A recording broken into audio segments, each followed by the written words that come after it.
मेरे दोस्तों बजुर्गों ते बेलियो GS स्टूडियो वालों नज़ीर सुल्तानी सलाम अर्ज करदा है ते GS स्टूडियो पेश करदा है दास्तान सरदार उधम सिंह। इहदी फरमाइश करदे ने कुरलके तो मलक मोहसन, पिंड कालेवाला चीमा तो जकाउल्ला चीमा, पिंड कालोके तो मिर्जा करामत बेग ते जंडियाला शेर खां तो तारक महमूद खान। मेरे दोस्तों असी पंजाब दे शेर दिल सूरमियां दियां दास्तानां पेश करते रहने हाँ। कुछ सूरमे बड़े मशहूर होए जिन्हां विच दुल्ला पट्टी, राय अहमद खान खरल, जबरू ते निज़ाम। साडा मकसद इन्हां बहादुर सूरमियां दी बहादरी नूं जिंदा रखना है। इसे लई असीं लोक दास्तानां राहीं इन्हां दा जिक्र करते रहने ते नाले मां बोली पंजाबी दे प्रचार लई काम करते रहने। साडी ये कोशिश बारे अपने कमेंट्स विच जरूर दस्सिया करो तां जे साडी हौसला अफजाई हुंदी रहे ते असीं इस मिशन ते काम करते रहिए। ते आउने हुण अपनी अज दी दास्तान वाले। सरदार उधम सिंह 26 दसंबर 1899 नूं पंजाब दे जिला संगरूर दे एक पिंड सुनाम विच पैदा होया। इहदे बचपन दा नां शेर सिंह सी। 1901 नूं 2 साल दी उम्र विच इहदी मां मर गई। उस तो बाद इहदा बाप टहल सिंह संगरूर तो छड़ के अमृतसर आ गया। 1907 नूं शेर सिंह दा बाप टहल सिंह भी इस दुनिया तो चला गया। इसे लई उधम सिंह ते उहदे वड्डे भरा मुक्ता सिंह दी परवरिश पुतलीगढ़ दे यतीम खाने विच होई।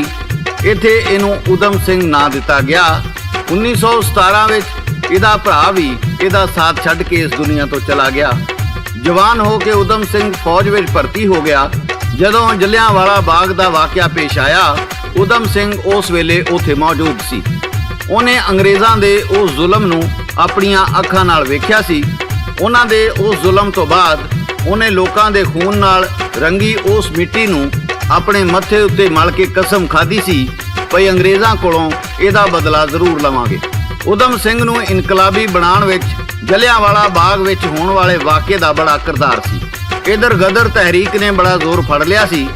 इसे तो ही उधम सिंह ने गदर तहरीक विच आउण दा फैसला कर लिया। फिर पिंडां विच जाके तहरीक दे रसाले वंडदे रहे। वो किवें तहरीक दा हिस्सा बनदा है सादक पट्टी पेश करदा है, लाला जी रिकॉर्ड करदे ने ते शायर नज़ीर सुल्तानी लिखदे।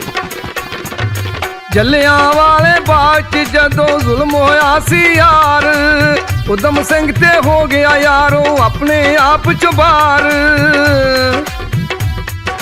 खून भरियो मिट्टी मुट्ठी विच ठाई सी, मार के ओने मत्थे उत्ते कसमें खाई सी। छड्डांगा नहीं अंग्रेज़ां नूं जुल्म जिन्हां ने कीता, कई मासूमां दा जिन्हां ने खून सी यारो पीता। लैके बदला छड्डांगा मैं गोरियां कोलों यार,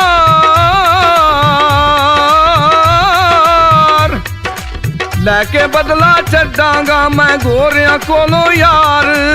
जिन्ना इत्थे जुल्म कीता देवांगा मैं मार। गदरी दी तहरीक दे नाल उधम सिंह सी जुड़िया, मोड़िया ओदे यारां ओनू उधम सिंह ना मुड़िया। पिंडां विच जार साले वंडन लगा शेर, पाया ओदी जिंदगी अंदर गोरिया यार नेर। जाज गाए लोकी ओने गूड़ी नींदर सुते,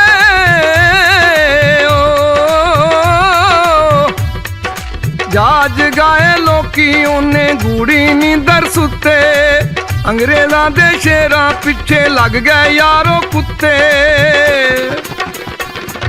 इस तो बाद उधम सिंह ने अमरीका जाके अपनी एक अलग पार्टी बनाई जिहदा नां आज़ाद पार्टी रखिया। 1927 नूं वापस इंडिया आ जांदा है ते अपने नाल हथियार ते गदर पार्टी दा मवाद लिआंदा है। 1927 नूं हथियार रखण दे जुर्म विच इहनूं गिरफ्तार कर लिया जांदा है ते 5 साल दी कैद हो जांदी है। जेल विच इहने अपना इनकलाबी काम जारी रखिया ते जेल दे बाकी कैदियां नूं अंग्रेज़ां दे खिलाफ भड़काउंदा रहा।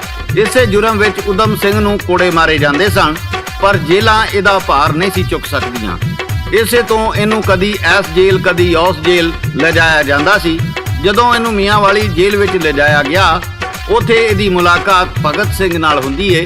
भगत सिंह दे कारनामे सुन के ਉਹਨੂੰ ਆਪਣਾ ਗੁਰੂ ਮੰਨ ਲੈਂਦਾ ਹੈ। ਇਸੇ ਤੋਂ ਹੀ ਉਹ ਆਪਣੇ ਪਰਸ ਵਿੱਚ ਭਗਤ ਸਿੰਘ ਦੀ ਫੋਟੋ ਰੱਖ ਲੈਂਦਾ ਹੈ ਤੇ 1931 ਨੂੰ ਊਧਮ ਸਿੰਘ ਆਜ਼ਾਦ ਹੋ ਜਾਂਦਾ ਹੈ ਤੇ ਫਿਰ 2 ਸਾਲ ਬਾਅਦ ਇੰਗਲੈਂਡ ਚਲਾ ਜਾਂਦਾ ਹੈ। ਉਹ 7 ਸਾਲ ਇੰਗਲੈਂਡ ਰਹਿੰਦਾ ਹੈ।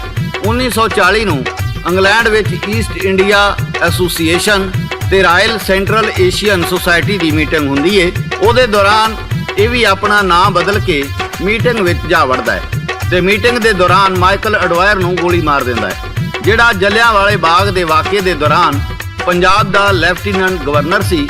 ਜਦੋਂ ਕਿ ਜਨਰਲ ਡਾਇਰ ਨੇ ਜਲਿਆਂਵਾਲਾ ਬਾਗ ਵਿੱਚ ਗੋਲੀ ਚਲਾਉਣ ਦਾ ਆਰਡਰ ਦਿੱਤਾ ਸੀ। ਊਧਮ ਸਿੰਘ ਜਾਣਦਾ ਸੀ ਬਿਨਾਂ ਗਵਰਨਰ ਦੇ ਹੁਕਮ ਤੋਂ ਜਨਰਲ ਡਾਇਰ ਆਪਣੇ ਆਪ ਏਡਾ ਵੱਡਾ ਫੈਸਲਾ ਨਹੀਂ ਕਰ ਸਕਦਾ ਸੀ। ਸਾਦਕ ਭੱਟੀ ਪੇਸ਼ ਕਰਦਾ ਹੈ ਤੇ ਸ਼ਾਇਰ ਨਜ਼ੀਰ ਸੁਲਤਾਨੀ ਲਿਖਦਾ ਹੈ। ਹਥਿਆਰ ਰੱਖਣ ਦੇ ਜੁਰਮ ਦੇ ਅੰਦਰ ਉਦਮ ਸੀ ਕੈਦੀ ਹੋਇਆ, ਅੰਗਰੇਜ਼ਾਂ ਦੇ ਜ਼ੁਲਮ ਨੇ ਯਾਰੋ ਐਸਾ ਆਕਿਸ ਚੋਇਆ। ਊਧਮ ਸਿੰਘ ਨੂੰ ਮੀਆਂ ਵਾਲੀ ਜੇਲ੍ਹ ਦੇ ਅੰਦਰ ਆਂਦਾ, ਕੋਈ ਜੇਲਰ ਊਧਮ ਸਿੰਘ ਦਾ ਪਾਰ ਨਹੀਂ ਸੀ ਚਾਹੁੰਦਾ। ਊਧਮ ਸਿੰਘ ਦੀ ਭਗਤ ਸਿੰਘ ਨਾਲ ਮੁਲਾਕਾਤ ਸੀ ਹੋਈ, ਇਹਨਾਂ ਸ਼ੇਰਾਂ ਅੱਗੇ ਗਿੱਦੜ ਅੜਦਾ ਨਹੀਂ ਸੀ ਕੋਈ। ਊਧਮ ਸਿੰਘ ਨੇ ਭਗਤ ਸਿੰਘ ਨੂੰ ਗੁਰੂ ਯਾਰ ਬਣਾਇਆ,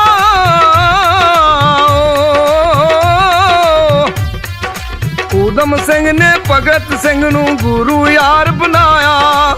5 ਸਾਲ ਦੀ ਕੈਦ ਮਗਰੋਂ ਊਧਮ ਬਾਹਰ ਸੀ ਆਇਆ,